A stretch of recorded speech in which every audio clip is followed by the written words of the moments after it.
Welcome to the Fearfully and Wonderfully Me podcast, a podcast designed to help you increase your influence, develop your leadership, and maximize your results.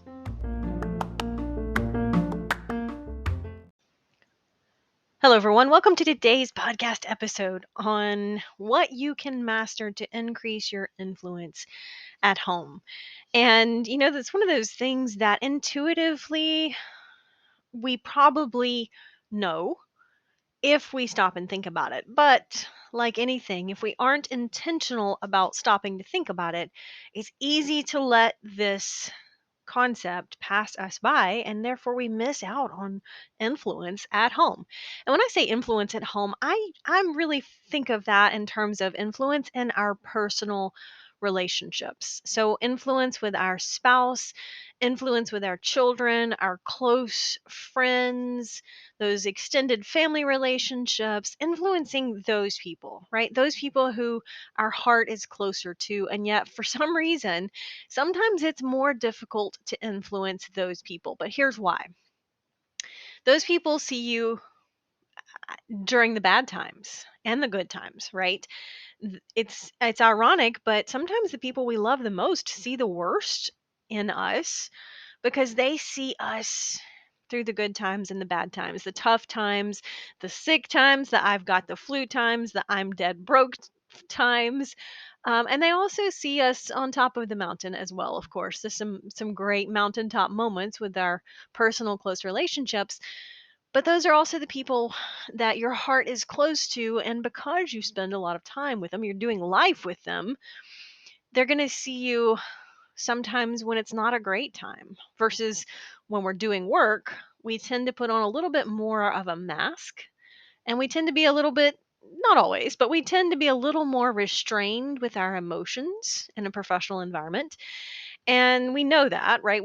We just tend to put on that mask over our emotions, and we don't just let who we are inside just kind of blow up on everybody around us. To some degree, some people do, right? But those people aren't getting very far in their professional life. Well, for some reason most of us get that more naturally at work. Not everybody, but most of us. But then when it gets to those relationships at home, we do tend to just let who we are inside just blow up on the people around us at home, our kids, our spouse. There again, sometimes they see us in stressful situations, and who we are on the inside is going to come out when we're under stress, when we're under pressure, when we're in pain. Who we are on the inside is what people are going to experience on the outside. So, counterintuitively, sometimes we're not as nice to the people we love and live with as we are to the people we work with. So, mastering this concept, I call this the control of self, and it's the first step on the ladder of influence. Because we all have, I love the concept of the inner 2-year-old, and I don't remember. I think I first heard that concept, maybe reading one of James Hunter's books, where he talks about we all have a 2-year-old, right? And we all heard the cliche about terrible twos, but uh, all of us, regardless of what age we are, emotionally, there's a piece inside us that is still 2 years old. And humans have a natural tendency to want to respond to what's going on around them and what's happening in the world around them based on their emotions of the moment. That's natural, that's normal, but it usually doesn't serve us very well. So, like for example, when you were quite literally 3 years old, something might not go your way. Somebody might not give you a toy that you wanted, and you could pitch a fit by laying on the floor and throwing a temper tantrum. And because that was you at your very natural human self expressing frustration, anger, disappointment because something didn't go your way. Well, you can get away with that to some degree when you're 2 or 3. But as you get older, that really doesn't work very well, figuratively or literally. So, a lot of times, what happens is something goes wrong in our circumstances or our life, and we pitch the emotional adult equivalent of a temper tantrum. And then we wonder why we lose influence with the people around us. You can get away with that behavior at 2 or 3, but probably not very much at 30 if you want to increase your influence. I love Stephen Covey's quote that says, "When something happens, humans have the freedom to pause and choose their response." And I know I've said that over and over on this podcast, but it's such a powerful concept because it means that nobody else or nothing else can make you have a bad day or a bad week or a bad life. There is so much power and freedom in that concept. You just have to A, choose to do it, decide to do it, and B, act on doing it, right? Deciding you want the emotional freedom from the drama of the external world is one thing, but you have to take action on this concept. This principle is not something that you can just think, oh, that sounds nice and it's going to be nice. It's something you're going to have to work at. And we all have to work at it. And we all always will have to work at it. But here's the deal, the more you do it, the easier it becomes. So it's a little bit steeper of a climb on the front end, but the grade maybe levels out as you climb a little bit higher. So the choices that we make mentally and physically in response to what happens to us are critical because they are impacting our situation either positively or negatively, short term or long term. And when you choose the right response based on your values and what serves you best, instead of choosing response based on the emotions of the moment, you can increase your influence.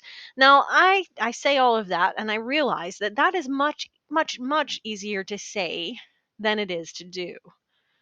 Because I mean, the scenario could be anything from a customer, an irate, mad customer comes in at work and starts blaming you for something on the job that wasn't even your fault. And your natural 2-year-old response is to get mad and start yelling back and say, "Listen, lady, it was not my fault that this happened." That's your natural human emotion. But if you act on that emotion and start yelling back, you're losing influence at work, with your boss, with your coworkers, and certainly with the customer. So, if we use that same analogy at home, a lot of times what that looks like is you've had a bad day at work. Something went wrong. Something, maybe it was your fault, maybe it was something that you didn't directly cause, but it just was, for whatever reason, was a bad day at work. And so you go home and you're frustrated emotionally, you're stressed, you're thinking, well, what if I lose my job over this? Whatever. That stress is just inside you and you're blowing up and you're boiling, and you walk in, and the first thing you say to your 12-year-old daughter is you snap at her for why she, what, hasn't cleaned her room, maybe. And maybe she needs to clean her room. That's not the point. It's how you act in that moment when you let those emotions just, and maybe they're normal emotions, but when you let those emotions just boil up and blow over around the people, onto the people around you, it's costing you influence. And because your 12-year-old daughter might not understand that you had a bad day, all she understands is the person that's supposed to be helping her and care about her and loving her. I mean, we tell our kids that we love them, right? And you come home and you blow up at them and lose your temper because you had a bad day. You're basically blaming, or you're extending the blame for your emotions to the circumstances at home that didn't even cause why you're mad to begin with. So here again, this is a very, it's a little bit of a deeper concept, right? Because it's powerful. The more we realize that regardless of what happens, we have the emotional freedom to choose a positive response. Now, that doesn't mean it's easy. That doesn't mean you're going to like it any better. That doesn't mean you're not going to have problems. But what it means is that you don't have to let it ruin your relationships. You don't have to let it ruin your day.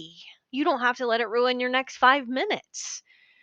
It's recognizing that the emotion is there, acknowledge it, but don't let it determine your actions and your words and your behaviors and emotions. So, this applies in so many different ways, but a couple that really come to mind when we're talking about increasing our influence at home and our personal relationships. There again, you had a bad day and you come home and you just blow up at your kids or your spouse. Maybe they just looked at you cross-eyed and you didn't like it, but it was kind of the straw that broke the camel's back and you just let it go. And then later you think, "Man, that was not how I should have handled that." Right? It's Andy Stanley who reminds us our feelings can be terrible leaders. We've all gotten it wrong and we've all gotten it right. The key is realizing that we can control ourselves. And when we do, we climb higher on the ladder of influence. Now, nobody's going to be perfect. It's not about being perfect. And when we do make a mistake, we have to take responsibility for that and own it and learn how to improve in the future. So, the interesting thing is that the choices that we make, a lot of times we think our choices are very personal or private. But the choices that we make are determining our influence with other people. So, control of self could apply in any dimension of life. It can it can be relevant in the physical dimension, our health choices, our space choices, environment. It's also relative in our head dimension, our mind, our emotional intelligence, personal growth. It's relevant to our spiritual or faith-based dimension and social relationship dimension. So, for example, the choices that we make can increase or decrease our influence. So let's use the example of somebody who likes things to be picked up. So maybe your spouse is the kind of person that and they're not a neat freak. They're not OCD. They just like a nice picked up environment at home with no clutter. They don't want extra sneakers laying around or piles of laundry on the couch waiting for somebody to fold them. They like things to just be look picked up and everything's got a place and everything is in its place. And if you come home and you drop your backpack from the day with your leftover lunch and you kick your gym shoes off and you throw them on the floor by the couch and you kind of just dump your stuff there and then you leave it until Saturday morning and you know that your spouse likes this picked up environment. It doesn't have to be a completely, there again, maybe not an OCD neat freak, but just picked up, and you know that about them, but for whatever reason, you chose to leave your backpack and your smelly gym shoes laying there for 3 days. I guarantee you that's costing you some influence. Now, it's important to think about relationships in terms of deposits, and I've shared that concept a little bit before. Deposits into the relationship. If I know it's important to someone for their personal space in their home to be picked up, and I choose not to do it, I absolutely have the freedom to make that choice. But I also need to realize that it can be costing me some influence with them. Does not make that a bad choice unless you want to build your influence with them. Doesn't mean you're a bad person, doesn't mean they're a bad person. See, the thing is, when we look at it in terms of influence, it's not that our actions and behaviors are bad in and of themselves. It's all relative to our values, the values of the person that we're trying to build influence with, and recognizing we can be intentional about it. So, for example, another way this plays out for me, it is one of the things that's important to me is if I say I'm going to do something, I do it. I don't, and if I'm not sure if I can do it, I don't commit to it. That is just one of the personal things that are important to me. It's a value that I very highly value, that when I say something, when I make a commitment, I honor it so that people know when I say I'm going to be somewhere, I'm there. Now, yeah, everybody has situations where traffic hit or something unplanned, and you're running a little bit behind. Life does get in the way. But we can do a whole nother podcast on that. But But what I've learned is that in order to minimize the chance of that happening, I leave the house an extra few minutes early. I check traffic to make sure that there aren't any traffic accidents. I plan ahead so that I build in a buffer of extra time. So I know if I have a 12:30 meeting, I am going to be there a few minutes early. So that's something that's very important to me. Now, because that's my value, when someone tells me, for example, "Hey, I'm going to call you tomorrow," and they don't call me tomorrow, that's a withdrawal in that relationship. I lose a little bit of trust in that person because they said they were going to do something and they didn't do it. Now, maybe there was a good reason, but it just means the reality is I'm going to trust that person a little bit less because they did not keep their commitments. Now, a lot of times people say they'll do something, and that's okay. It's just recognizing that if we want to climb higher on the ladder of influence, we have to be intentional about building trust. And if we make commitments and we don't keep them, the next time we say something, that person is going to be a lot less likely to depend on us because they know we have a track record of you can't depend on that person. They don't call when they say they're going to call. They don't show up when they say they're going to show up. Now, because that's something I value, I look for that. That's a measure of integrity with me that someone keeps commitments that they make because that's a value. So if somebody wants to build influence with me and they set up a meeting, then they need to be there at that meeting. And yeah, of course, sometimes, very occasionally, life will get in the way. But most of the time, we can be intentional about planning better and making sure that when we make a commitment, we can honor it. And sometimes that costs us. Sometimes it's not easy. Sometimes we might have to scramble to get there. But I want to be known as the kind of person when I say I'm going to do something, you can depend on it being done. So, therefore, there again, somebody who doesn't honor their commitments loses influence with me. See, it's all relative in terms of influence with someone who's higher on the character ladder than you are. There are a lot of people out there who make commitments and don't keep them, but they're not building much trust and influence with people who really value the integrity of making a commitment and keeping it. And saying you'll do something and then saying, "Oh, I just forgot," simply tells that person that it wasn't important, it wasn't a priority. It wasn't important enough to them to make sure that they put it on the calendar or put it on a to-do list or however they remember things. If they need a reminder, then they should be responsible for their reminder, right? So you see how this all is relative, but most important and number one thing that we can do to build our influence at home is master that control of self. Don't make commitments if you can't keep them, but also recognizing that you can't let the inner 2-year-old dictate your responses in your personal relationships because there are going to be days when you don't feel good. There are going to be days when you have a stressful day, when you have a stressful time at work. And maybe that looks like, hey, I need to go exercise, or I need to go read a book, or I need to go chill out in a bubble bath until I'm in a better headspace. And then can we sit down and talk? And that's okay, right? That's hitting your pause button and saying, you know what, I can't deal with this really proactively right now, but if I can't do the best thing, I can pause and take a step back until I can control these emotions. And that's okay.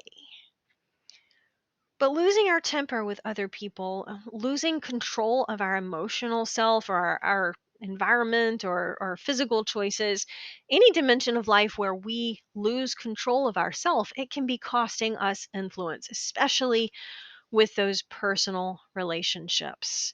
Someone who doesn't value their health, for example, doesn't care if you smoke 10 packs of cigarettes a day, but if your significant other values healthy living, they may not make expect you to make all the right choices, but if you're constantly smoking every time you're around them, they're going to start thinking that you don't share the same value of healthy living. And that's all right. It does come down to every individual should choose their values, and no one's going to share every single value.